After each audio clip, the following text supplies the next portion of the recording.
in 6th grade, they used to do this thing called music. And what they would do is this man would come in with this cart, and he had all these like little instruments on there, and he would give you this sheet of music. I don't know if they do that in schools anymore, but it was cool. And I don't know. So he'd bring in this thing of music, Mr. Hammond. And Mr. Hammond would the teacher would bring it in. Mr. Hammond was my teacher. And what would happen was he would come in, give us these song sheets, and I learned songs like do, a deer, a female deer, fa, a long, long way to run. It's like F-A, not F-A-R, but it means the same thing. And so it was cool, and I would learn all these songs, and I'd love it.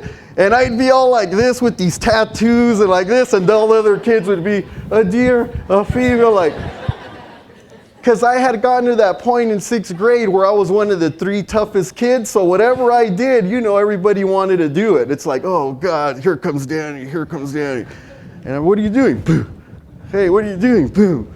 And so when I was up there singing, I'd look at the other kids and they'd be a deer, a female deer. And it's like, I know it sounds funny, but it's real talk, you guys, real talk. So and I share that moment with you guys because it was one of my best moments. One of the things that, and Mr. Hammond knew that. He was one of those teachers that, you know, I didn't get where I'm at by myself. I got where I'm at because teachers, coaches, youth ministers, just people, they seen something, they seen him in me. Even when nobody else, everybody else seen the guy in the middle, but other people still seen that little boy in me. And they'd be like, come on, Danny, you don't have to be, and I'd just be in so much trouble. And Mr. Hammond, I had all these tattoos, I was a bully. I ended up in his classroom. I found out later because he was the only one that was gonna try and fix me or work with me. And what he did is, I don't know, around here in 6th grade, do you guys go to summer camp in 6th grade? Well, over there, we go to summer camp in 6th grade. It's called SciCon, and you go for a week, and it's the first time you leave home for a week and stuff. So when I was in 6th grade, it used to cost $20. I don't know if the schools pay for it now. I hear they do sometimes. All right, there's more adults talking than young people. Like, the adults are all pissed off. No, I had to pay for it too, man. No, it's all... These guys got it all free because that's how it is. Like when I go speak at schools in my area over there, it's like, oh yeah, it's free now. And it's like, you see the teachers all like, yeah. But $20 back then for a family of my size with a single mom, and she wasn't accepting general relief at the time. Believe this or not, everybody in this room, there was a time where if you got food stamps or welfare, it was embarrassing. And my mom, I am not going to do that. My mom just speaks Spanish. She's from Colima, Mexico. You know, she's the kind of woman that would beat our butts, put us to bed, and then before we fell asleep, go hug us and tell us she was sorry. So we were all messed up. I hate her. I hate her. I hate her. I want her to die. Oh, I'm so sorry, mijo. I was just tired. Oh. And I'd be then like, I hate myself. I wanted her to die. So that was it, man. And so my mom, I knew my mom couldn't afford it. It was $20 then would be like $150 now. Imagine a family of 7 or 8, no general relief, 1 job. It's a lot.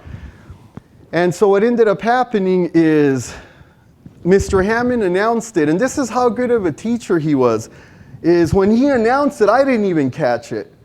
I guess that music guy had come, I didn't participate in it as much, and he had announced it. A couple of days later went by, the music guy came by, and the next day he goes, Daniel, I need you to stay after class, which is nothing new. I was always staying after class.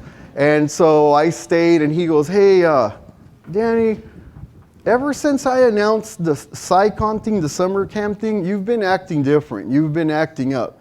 Is there something wrong? Is it because you think you can't go? Can't you afford it? And that's the last thing you want to do to you, right? A teacher saying, hey, you're poor. I understand. Let me help you out.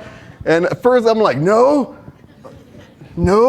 Sycon's stupid. I don't want to go there. No. And he's like, well, I've noticed there's something wrong. You didn't even participate in music. Well, I hate that. And he goes, no, you don't. He goes, look, this is what I'm going to do. I'm going to talk to the school and we'll talk to your mom and maybe you can come work at my house to raise the money. And I was like, no, I don't want to go. And he goes, well, I don't care. I'm going to try. So I'm all like, of course, you know what I had learned. I was uncomfortable. I don't care. I don't want to go. And I remember as soon as I got out of the classroom door, I was all, yes, I might go to Sycon, you know, because you can't show that. And so it worked out. And I remember it was the winter because we'd get out of school about 3:30.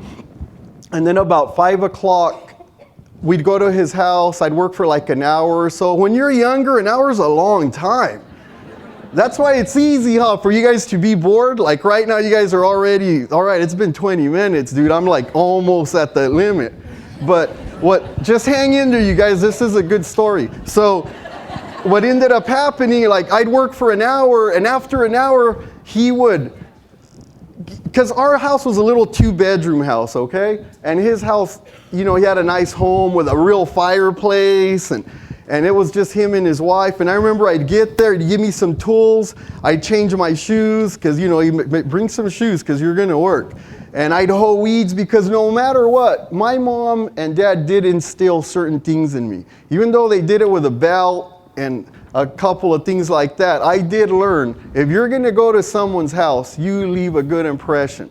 You wipe your feet, you have good manners, you know. And, you know, I needed a few belts to get that because I really was not getting it. And so once no pun intended, you got it. So what ended up happening is I would go work at his house. Afterwards, I would go in his house and take my shoes off, and his wife would be there. And the first time, and I remember, and we went in, and he had hot chocolate, and we sat down, and he had a real fireplace, and I was just like, wow, this is a mansion, you know? And I'm in 6th grade, and remember this is a teacher, Mr. Hammond, who has the kid with the 3-4 tattoos in 6th grade at his house trying to help him. You know, the kid that I don't know, God, I can't imagine if there's any teachers or POs here. If you're dealing with a 6th grader, that's, oh my God. He's too young to really do anything to, but so I'm in his house and he's giving me the chocolate and he pulls out his guitar and I'm tripping out and he pulls out these music sheets and he teaches me John Denver songs. Only the older people are laughing. All right, you guys got the internet, so there's no excuse. I want you guys, homework today, go home and listen to this dude, John Denver. John Denver was like a big shot back then, and he taught me songs, and I would sit there and drink hot chocolate with him and his wife in a fireplace, and country road, take me home to a place. I know you guys are all like, what the? I'm telling you, imagine the hardest kid that was in your school in 6th grade at a white teacher's house singing John Denver. It's impossible, huh? It's impossible. I don't care what age you are. Imagine that you're like, I can't see that happening. Well, it happened to me.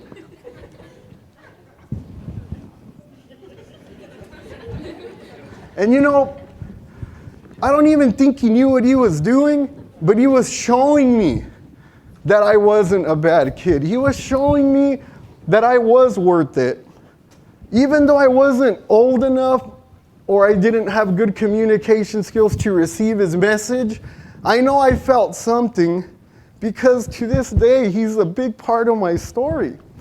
That man took the time to do that. And it's funny because you guys seen the videos and all that crazy stuff. Well, you guys, the last 2 times I paroled from Pelican Bay. And if you guys know anything about the prison system, that's where they send the guys who the guys in prison are scared of. And that's where they sent me. I lived up to it. I made a decision about the age of 12, this is what I'm going to do. And it's funny when you hear me sing the country road thing is because when I was in Soledad Central, I did a lot of violent things in prison on the yard. And then after I did that on the yard, I went into the hole. The point is this. After I did that, they took me to the hole in the hole. Did I touch it? I touched it. I'm sorry, Ed. Please forgive me, Ed. All right, I'm going to put it down. I'm all stuff flashing through there. What the heck's he talking about? And so what ended up happening is when I speared that person, they put me in the hole within the hole. And the way the old prisons are built, there's you can walk in between. Like that's that side and that's this side, and you can walk in between and you turn off the water. That way people can't flush stuff when they're going to do a search. That's how they did it back in the old prisons like Soledad. So I was at the end of the corridor, past this gate, behind this steel door, in a cage, in the dark, in my boxers. And I was there for 30 days, just eating 2 sandwiches a day, freezing, had like this bad cold. Don't feel sorry for me. I deserved it. I really did. I deserved it. And I remember I used to be back there fighting all these thoughts, because you can't help but remember everything that's happened in your life, everything you've done wrong. And as I'm sitting there, I would start singing those songs. Country roads take me home. And I could hear like keys jingle. Like they were in the back listening through the vents. And I mean, I can imagine these guys. Okay, here's this guy who's a part of this big old Mexican gang, and we got him in here because he's one of the most violent guys in here, and he's singing friggin' John Denver? What the heck is going on?